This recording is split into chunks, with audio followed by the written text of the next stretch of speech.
Chance for Torquay. Chris Hargreaves, the captain. If he stays offside, Carlisle checks instead. He's looking for Benny. Sells. Hello, welcome to the latest episode of the Gull'S Eye View. I'm joined by Rachel, Tom, and Clive, and we're going to be dissecting the last two games for Torquay. 4 points. 4 points. The debate is obviously done the hard work, and then last night, very disappointing. Not just more than a result for me anyway, but we'll definitely get into that. Let's go back to the weekend then, shall we? Let's go back to weekends. Happier times. Where should we start? We'll go with Clive. Clive, you can take us in for the weekend. Tonbridge away. Take us away through the day. Oh, it was joyous, Sam. Absolutely joyous, to be fair. Scene of so many bad memories for Torquay fans over recent years. Mm. And you keep going back, don't you? And sometimes it's more of a habit than anything else. But yeah, we toddled up there on the train. I met up with my son and a couple of pints before the game. Got in there and Torquay played well. It was on a plastic pitch, but we've actually got players who can cope with that, it seems now. When you got the likes of Young and Jay in your team, sort of decent technical players, it makes a difference. And we were good for half an hour and we cashed in. It was a beautiful finish by Jordan Young. As the Portuguese would say, he put the ball where the owl sleeps, up in the top, very top I've postage never stamp. heard that. I've never Yeah. heard that, Clive, no. Well, mate, I recommend you a podcast. I know we're quite good on here, but there's actually professionals do them as well. Really? Yeah, on the No, BBC, don't believe that. um, it's Commentator's View. It's called. I have seen a bit of that actually. Yeah, I've seen It's some on of the it. Football Daily feed, and it's John Oh. Murray, Alistair Bruce Ball, and one or two others who rotate a little bit.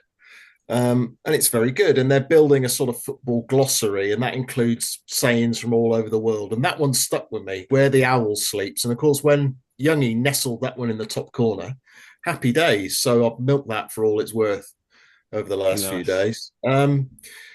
It wasn't a vintage performance, but Watton described it, I think, as professional, a good away performance. That's exactly what it was. Those wins on plastic pitches are notoriously difficult for us. And it was a wonderful day. The sun shone, a lot of fans there. Tommy, you were on the terraces with various vice chairs, weren't you? Yeah, Um, yeah, Lovely day, good day out, good performance, good result. I agree. Tom, anything to add? Go for the game a bit. yeah. As far as away days go, I think that's probably up there as probably the favourite one of mine this season that I've been able to go to. I think the weather did help a lot, but Tunbridge really good setup, great, great selection of booze and good food and everything else, and a very good stadium at the level. Yeah, I think the first 20 minutes we were up against it a little bit. I think they had a couple of half chances. I think we nearly made a mess of a corner that we just about cleared and almost off the line. And then was it Jack Wood, former goals player, skivvied one just across goal. So there were warning signs there, but fair credit to Matty Carson because I've been giving him quite a bit of grief on these videos recently. That's probably his best game I've seen in a Torquay shirt for a long while. He was causing them problems on the wings. So, and it was a great goal. I showed Jordan Young the goal afterwards after everyone had left, and he said he knew that all of the Tunbridge lot were going to go the other way, so that's why he slotted it into the other top corner, which is just brilliant, brilliant. In that split second for him to think that just shows the quality that he possesses. And I don't want to say it was comfortable, but I didn't get the feeling we were going to concede. And yeah, it was just we got the goal, had a couple of penalty shouts. Zanzala got booked for one, which I think was it was. I don't think it was simulation, but I don't think it would have been a pen personally. But there you go. I think the referee was quite fair for both teams.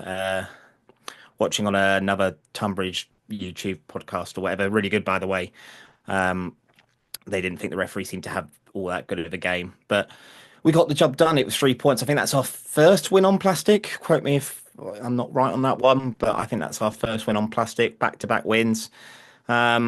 Hammond made two very good saves at the end, came out, punched one away, and then there was a debatable penalty shout, but I think after watching it a few more times, the direction of the ball seems to me that he has got there. I think it's a case he's got the ball and the man at the same time. I think had the ball gone in another direction, we might have been in a bit of trouble there and probably would have conceded a penalty. But other than that, I didn't feel like we were going to concede, and it was another great turnout from the Yellow Army. A couple of 100 to 250, I would imagine, having the Bring Consortium, most of them in the terrace after they decided the directors area in the tiny little should I say Clive Hayward stand from last season with George Edwards. But you know what? It was a great away day. We got the job done. It was 3 points, and you thought we were going to start building, some good head of form heading into Tuesday. I'm sure we'll come on to that very shortly. But no, great away day. Everyone left happy, and like a win on plastic, back-to-back away wins, like could be very important going into hopefully a playoff challenge at the end. Yeah, there was. You can't call it a discussion, can you? It was a monologue from me to George Edwards last year because he wouldn't talk to anybody, let alone me. But what a contrast, though, on Saturday, because four really good stalwarts of the club, really doing the commentary for the various outlets. I got to shake hands with Martin Gritton, which was lovely. And yeah, sun was shining, beautiful spring day, real whiff of sort of optimism in the nostrils, really, wasn't there, at the end of that? And there still should be to a degree, of course. But yeah, I'm totally with you. I mean, it does bring it home, we get so into the football, but actually, as you say, Clive, with such like everything around it, the Bring Consortium being there, it's just still such an incredible time. Like I'll never, ever, ever stop forgetting that. But still, the football side is what we're here to talk about, of course, as well. Yeah, brilliant day, and I love that video, Tom, that you got, and you can see Mark Rose coming and all that, just celebrating it. I absolutely love it. Absolutely love it. I love them all. It's brilliant. They Rachel, were kicking and heading every ball, yeah, Sam. I love They it. were I right love into it. I love it. It's just amazing, isn't it? Rachel, how important is it that we've, especially right now, if the season ended now and we're sixth, we're going to have to be good away if we want to get promoted. How important is it? We haven't just won one game, we've won like back-to-back away games to really kind of put that so-called hoodoo, whatever you want to call it, behind us going for the rest of the season. How important were those 2 wins away from home just for the rest of the season? I'm still thinking about Clive's comment about the owl. The owl sleeps tonight. And I'm thinking about the rambling hiker on the Fast Show. Do you remember? Is it Mark Williams? There's owls. Yep. There's the owls. So it's Mark Williams chasing Paul Whitehouse. Do you remember that skit? That sketch? I used to love the Fast Show. It's fantastic. I think Sam wants you to talk about chasing him down a country lane. There be I owls. love Paul Whitehouse, though. I do love Paul Whitehouse. But I digress. We went into last night's game, didn't we, with that the back-to-back away wins. The fact that we'd overcome this huge hoodoo of AstroTurf. And yeah, we Tonbridge. My God. Approaching last night's game, as I say, we're all very optimistic and expecting. I think the TORQUAYTALK predictions league, I don't think there was a single loss, was there? So a couple of draws, granted, well done to those. But the majority were thinking we were going to sail away with the game last night. So as it turns out, yeah, those two back-to-back wins, it's all points on the board, isn't it now? And that's another thing about these sloppy, conceding these sloppy goals and late goals, and and we've sort of relied on this home form as well. I mean, we dared to call it Fortress Playmore at one point, but it's not Fortress Playmore. We do make hard work of it. So what have we got now? 8 games to go. What is that? That's 4 away now, isn't it? 4 home, 4 away. 4. Yeah. So the scales nice of justice there. Yeah.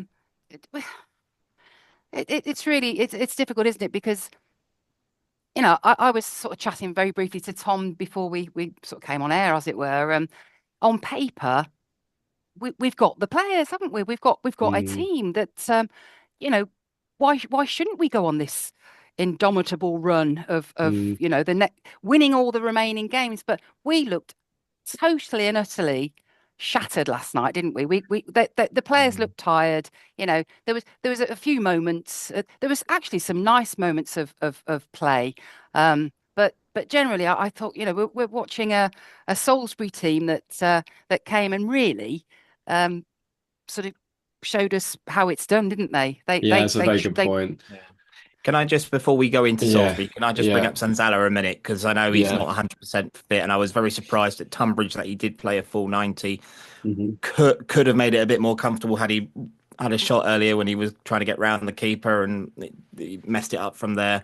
But and I don't want to use it as an excuse, because at the end of the day, a football team, you use all your squad. But missing Cody Cook, that's quite big. Zanzala's not quite fit. Having Falston's back is very important, but then if you play him instead of Carson, then you kind of lose a little bit of the attacking impetus that Carson provides. So it's almost like you're damned if you do and damned if you don't, in a way, because especially from last night's perspective, I don't know why we didn't really turn up, to be honest. And I think getting a draw out of it actually is a point gained rather than definitely a point gain. We got absolutely battered. We were awful last night. I mean, you guys were there, so you guys would know more. I'm saving my gap for now. Yeah. Give me a cue. Give me a cue when you're about to go into your rant, Swanee. Right now. Right. So Torquay v Salisbury last night. Okay. Right. So Paul wants something a favour actually. From getting barred, mate. No, Paul wants something a favour because he is so honest. That's the bloke he is last night, and he summed up a lot of my points. Right, I was quite borderline hurt and a bit offended by what I saw last night. I'm not just like, oh, we drew against Salisbury, okay? No, it's not the result that's got me here, because actually, as you said, Tom, Salisbury will be going up, back to Salisbury thinking we've dropped 2 points there. We've absolutely had them. I get the games. I get footballers get tired when they play football, but we're not the only football team that has all these games and that. We have a few injuries. They're also full-time athletes. I'm not. So I would expect more from them. I don't really buy into that excuse. I'm very disappointed that this is the first time I've walked away from playing all season, hopefully the only time as well, actually, where I was really let down by the collective of last night. Got some very good players, so I'm very proud to represent the football club I love. But I don't know what happened last night. I do not understand from the minute the ball was kicked, and I understand sometimes you're not quite at your game. Why was Salisbury first at every single ball?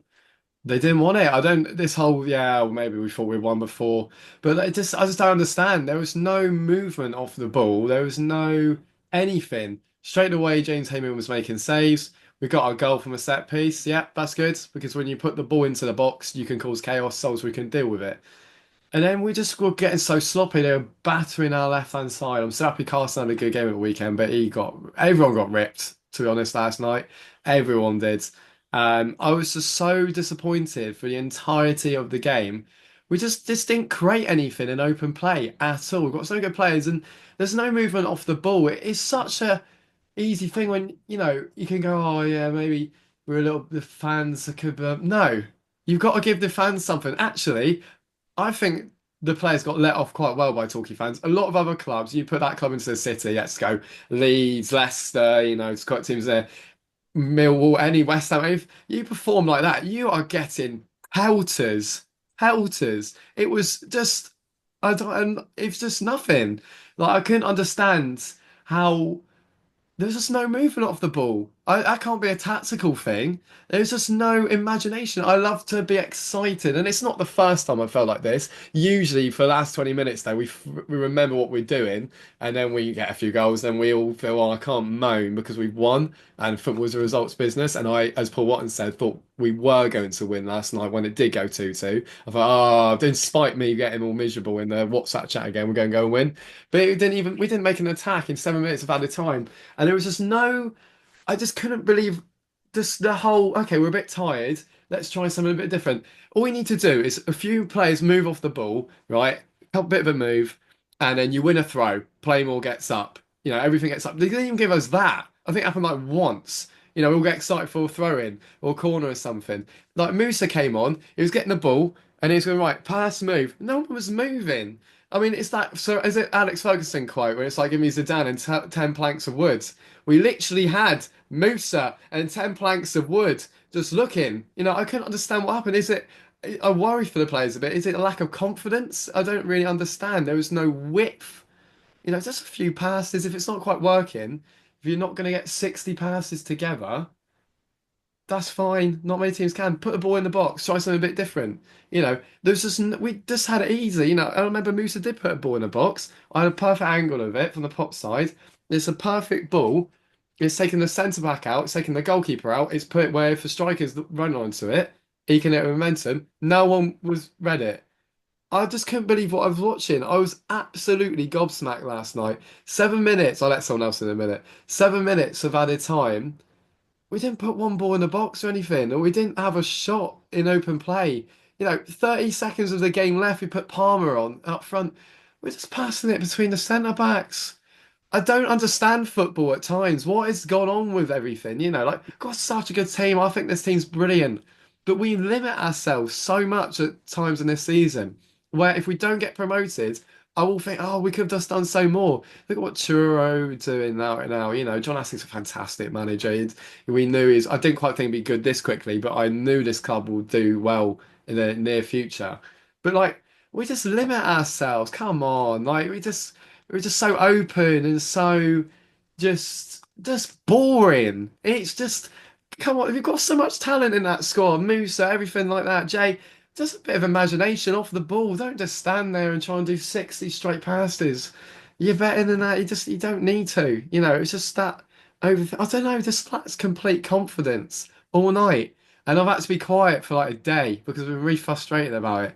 But I don't feel like I've done a great job, if I'm honest, of explaining how I feel. But that's just how I feel. I hate to see a team that limits its potential. Believe. I want to see my team believe. I want to see my team excite me. It's for the entertainment. Don't. Oh yeah, you can't remember. I want to see just passion. I want to see something. Don't just turn up and just bit of passing. No, lads, no. We're talking like we're better than this. We're better than this. Come on, give me something. Don't just limit yourselves. Come on. I don't want to see Right, Swanee, anything I'm going but to that game. intervene. I'm Go going to for it. intervene, right? The main Yeah. reason is I'd like you to take a breath, okay? Thank you. I've got a Right. cold as well. The thing is, unfortunately I need you to come back because I need to ask you Yeah. a couple of questions, Go right? for You're it. you're the Yeah. tactics guy on this screen, really. Oh, sort of. Yeah. Yeah. In Chris in is the on it. Yeah. interview, Yeah. in the interview, right, Watton said a Mm. couple of things that interested me. The first thing was he said we gave them a formation and they didn't use it. And the other thing was, as you Mm. said just now, there wasn't enough width. So can you analyze that for us? What do you think should have been going on and didn't? I think I'm really noticed in the second half. Good question, Clive. I really recognise in the second half that I'm not digging out Jordan Young. He's unbelievable. But I noticed that he was coming inside to get the ball too much rather than giving that wide option. Now, I like to see a team stretch from left to right, okay? I like to see you keep your players wide. So you're going pass, Crass can get whoever's playing right, we can get out to Young, and that's making the stretch. What we were doing, we were going so narrow that we were just playing into Salisbury's hands, in my opinion.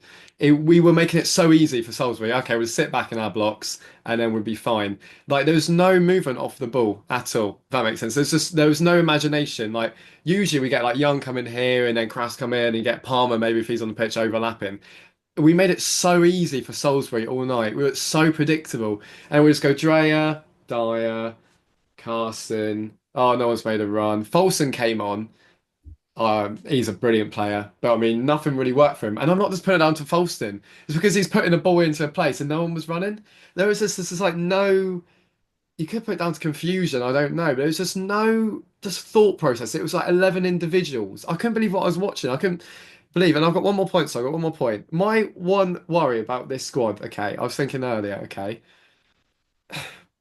can you look at a player this season? And I know they're already quite a good squad already, and tell me. Is there a player you think he is massively better than he was at the start? Let's go back to the National League South season. All right, let's go back. Let's go back a few years ago. All right, look at Jamie Reed's the extreme example, isn't it? Look at the player he become. Um, do I dare to bring up Cole Cameron from when he started to the player he ended up becoming? Look at the players in that team from the start to the end, how they improved. Can you tell me a player who's got loads better? Because last night I was looking at a few players and I was going, I was still seeing those sort of moves and mistakes on game one of the season, and I'm still seeing them now, but worse at times. Does that make sense? There was no one last night who was like, right, apart from maybe Musa a bit, and then even by the end of the game, he got to everyone else's standards. There was just, he was looking for something, there's nothing there. There was just no imagination last night, and that's really worrying. That's really worrying. I love seeing imagination, just in all walks of life. Forks of life, unbelievable. Doing two Ronnies now. It was just like. It was just I couldn't believe I was watching. I brought a few people I've never seen to watch Talk United before. You know, I had to keep good chat going all game to make sure they stayed, but then don't come Fatal. back to another one because it's just like, what was this? It's not usually like this. You know, it's like that all night. You know, he's usually a lot better than that. But you know, I can't believe what I saw last night. We're so lucky to get a point. We were just done. It's one game though, isn't it? He's one game, It's one game that but we've played now badly lost for momentum. 90 plus 8 minutes, didn't we, Yeah. or whatever it was. In Torquay's defence, we generally have spells of good play, don't we? Unfortunately, last night the There's nothing. spells were very few and far between. So, and also the reliable players who you know, especially in defence, were dreadful that first 45. I mean, I was Yeah. watching a couple of players that we just view as real talents that you know, I mean, you know, I'll say Samdrea. I mean, there was a couple of instances when he was channeling his inner Ali Omar. God bless you, Ali. Yeah. But yeah, it was, and this is the thing. Last night, it was just a bit of a shambles, really, wasn't it?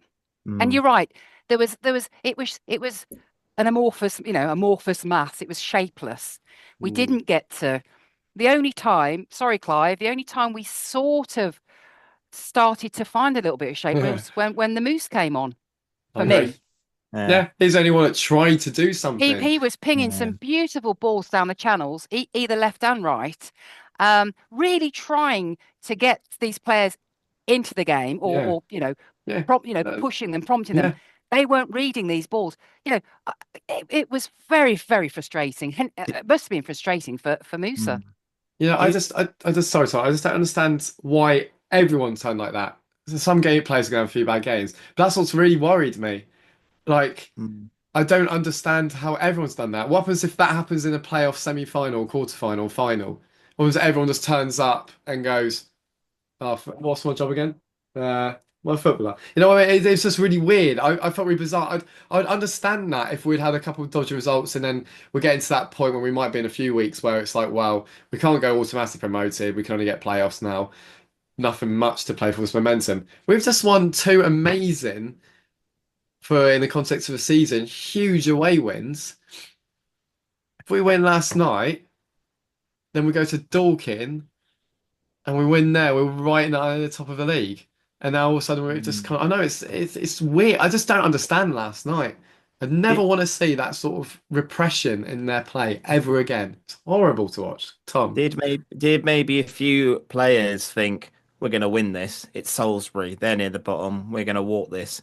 Was there a bit of mentality in the way that some of the supporters do, or have? Yeah, you know, I mean, you look at the not. table. I mean, this is my fear. complacent and don't be arrogant. If This you is think my that we're not fear. getting promoted this season, if anyone think that, snap This that is right out right now. This is my fear because everyone's been saying, look at the home games that we've got left, all teams in the bottom end of the division.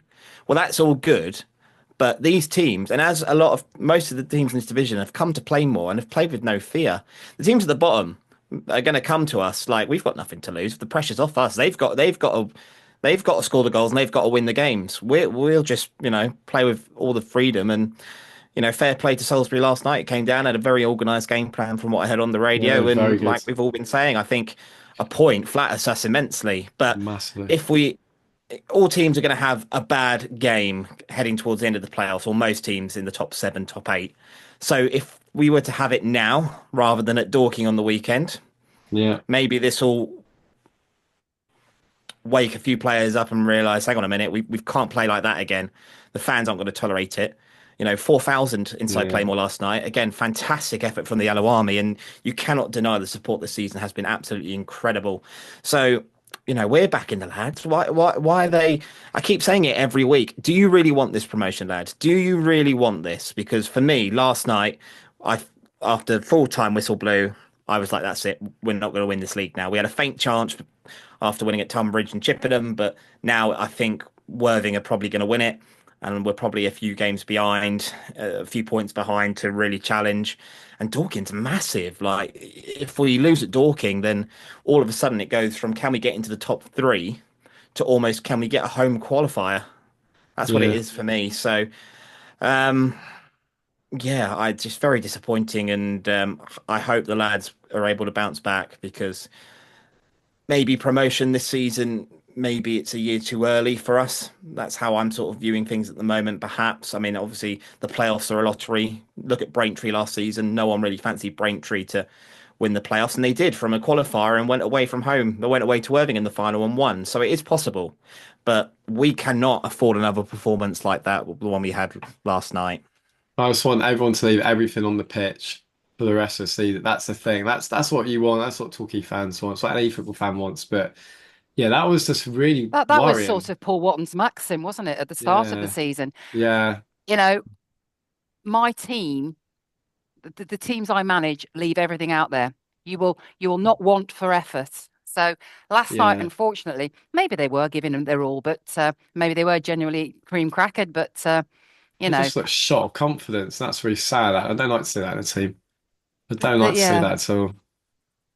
It's Clive, anything to add? it's very rarely an actual lack of effort, is it? Yeah. It's No. just something doesn't click. Yeah. Just didn't look Like right, you did it? say, unfortunately, several players decided to have a mare all at once, didn't they? I mean, I've not seen Dyer and Dreyer at sixes and sevens like that very often. And Yeah. it's hard to put your finger on it, but Mm. I think maybe we have to sort of try and be positive because actually I love the away days and with Woking coming up, we're going to have 700 there Who? minimum. oh, I I remember that game, Woking. think it's going to be Woking. a Woking, Dorking, yeah, Dorking. The Yang Club. You know what I mean. Yeah. I think it's a big away day, so I think we need to try and look forward and get up. Can't for wait that, for it. really. Yeah. Yeah. No, we're still going. We're still there. At the end of the day, it's frustrating, wasn't it? But we're still there. Could all end in glory. I do agree. We have this conversation so many It was- times. Or at the start of the season, we were take the playoffs, but where we are now, we didn't have Jordan Young at the start. Didn't have Matt J at the start. I know we don't have the biggest budget, but we still have a good budget. And we are Torquay United, and we should be going for everything like that because that's the mentality we want. And if you don't share that mentality, you're not the right club right now, to be honest. So yeah, that's the way to go. Can I just yeah. before we go into Kelly's corner, can I just briefly figure out the goals that we did score last night? Both were from set pieces, weren't they? And still highlights the importance of a good set piece. Box, All in the box. in Get the ball in the box. You never know what's going to happen. Ball in the box. It causes issues for defence because you can win the second ball. You don't need to do 60 passes to score a goal. You can just get the ball in the box. Thank you. Kelly's corner. That was my frustration with the Moose though last night. I accept that he tried to change the game, but every cross he put in was mishit. I mean, one of them went into the stand for heaven's sake. Yeah, last few were. That was, I mean, that was why I had a bit of a downer on him. I mean, most people know, how much I want him to do well. Yeah, no, agree. Yeah. Are we? What do we think about the cross shot goal? He's kept us in the game half the night. To be fair, I didn't really blame him at the time. It's just I've seen so many good keepers concede that goal. I must say, at the time, it's a fluke. At the time, I thought he probably should have saved that from what I heard. But then watching the highlights, I actually think it's going into the top corner. I don't think there's much Hammy could have done. No.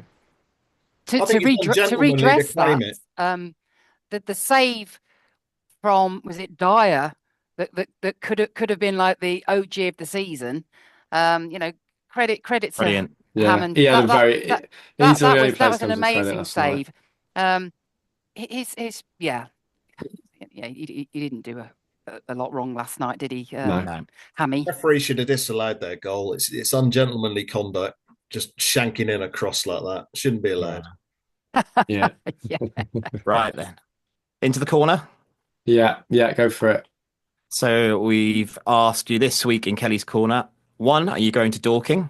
2 for your score prediction, and 3, do you feel that promotion is still on the cards for the Goals, or do you think that we are just going to fall short this season? And I've got so much to go through, so little time, so I will go right into it. And thank you everyone once again for writing in.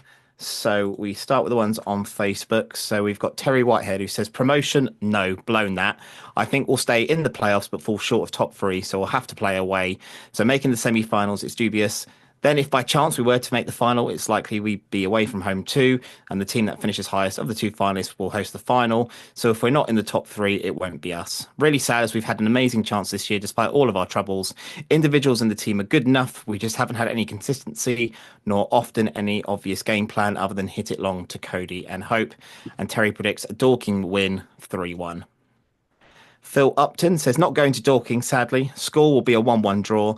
Hopefully, and to get into the playoffs, need a better midfielder who can keep the ball. Musa needs to not cross balls into the box so uncontrollably fast with no one on the end to receive it.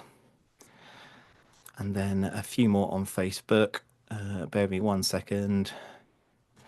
Steve George, good evening, Steve. He says, yes, I'm going to Dorking. It'll be a 2-1 Goals victory. I think we can still get promoted, but realistically, I don't think we will. We need to recruit well before we're ready for the National League, but who knows with this division.